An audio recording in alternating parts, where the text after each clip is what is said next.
On November 12, 1934, Charles Manson was born as Charles Miles Maddox in Cincinnati, Ohio, to a 16-year-old named Kathleen Maddox. When Charles was little, Kathleen was in and out of jail for small crimes involving mainly robberies, returning home only to be sent back to prison. For a brief period after Charles's birth, Kathleen married William Manson, a short-lived marriage that ended in the enrollment of Charles into the Gilbert School for Boys. Rejected in his attempts to return to his mom, Manson turned to petty crimes, living on the street to get by. At 13, he ran a string of store robberies in an attempt to save up enough money for his own room. But he was caught stealing a bike and was sent to a juvenile detention center, where he was released after 24 hours and went on robbing until he was caught again in a grocery store. He was then sent to Indiana Boys School, where he broke out twice, claiming he had been beaten and raped in his years at the school. Manson was sent to Father Flanagan's Boys Town. Manson, however, was already psychologically scarred and violent, and his behavior didn't change. His wave of crimes continued, and he was soon kicked out of the school and sent back to institutions. After 4 years in boys' schools, he could barely read or write a single word. The psychiatrist who diagnosed Manson blamed many of his problems on his strained relationship with his mother, noting his amount of rejection, instability, and psychic trauma, resulting in his attempt to impress the other boys due to his lack of parental love.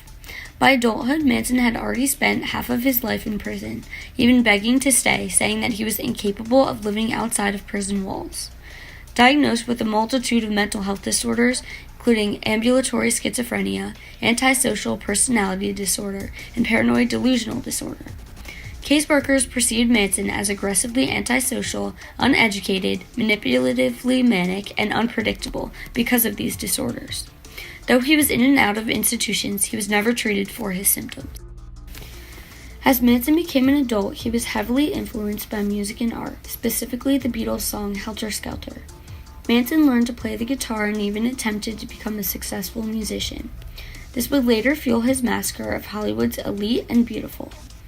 Members of the Manson family cult even stayed at famous musician, lead singer of the Beach Boys, Dennis Wilson's house, and it is rumored that Manson even wrote one of their songs, originally titled Cease to Exist, but then changed to Never Learn Not to Love. His personality traits and obsessions were associated with gurus of cult religious groups. He was pathologically deluded into believing that he was the harbinger of doom regarding the planet's future. His strong belief in Armageddon and the Book of Revelations, and his fascination with Scientology and cult churches also consumed his adulthood, later inspiring his participation in approximately 35 murder cases. The Tate and LaBianca murders, 1969. August 8, 1969, Charles Tex Watson, Susan Atkins, Patricia Kranwinkle, and Linda Kasabian were sent by Charlie to an old home of Terry Melcher at 150 Cielo Drive. Their instructions were to kill everyone at the house. They did not know Terry Melcher had moved and the home was being rented to a film director, Roman Polanski, and his wife, actress Sharon Tate. Since Sharon was pregnant and her husband was delayed in London, they asked friends to stay with Sharon until Roman returned. After dining out, Sharon Tate, celebrity hairstylist Jay Sebring, Folger Coffee Harris, Abigail Forger, and Wojciech Frykowski returned to Polanski's home. Watson cut the phone line to the house, and Kasabian was told to wait by the front gate as lookout. First, Watson shot hairstylist Jay Sebring, then Patricia Kranwinkle attacked Abigail Folger. After Folger escaped and attempted to run from the house, but Kranwinkle tackled Folger out on the lawn and stabbed her repeatedly. Atkins stabbed Frykowski 4 times in the leg. Afterwards, Watson beat him with a revolver, but he managed to get to the front of the lawn, but Watson shot him twice and stabbed him to death.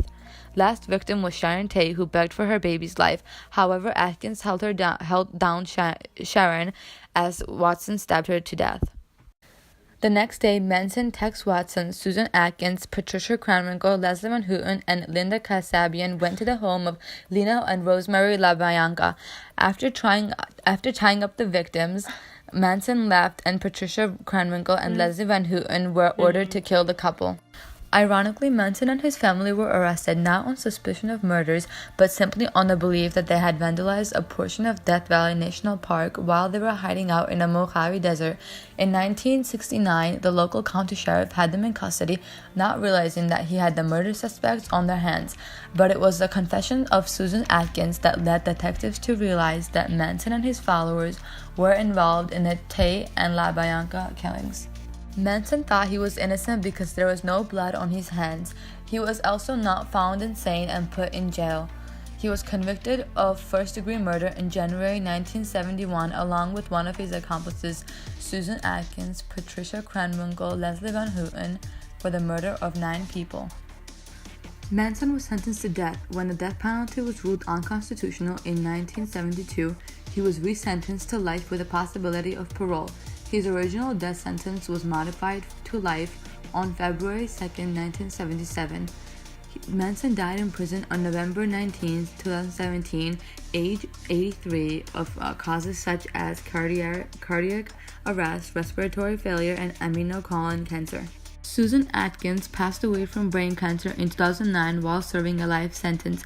She has one child who was adopted by a couple and was named Paul, who is not in contact with her. She also converted to Christianity. Leslie Van Houten is still serving a life sentence. She has no kids.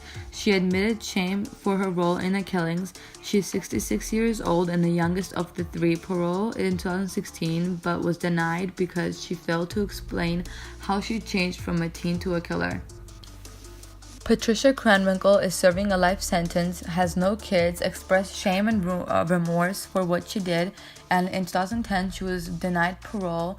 Also in 2016, her parole decision was delayed.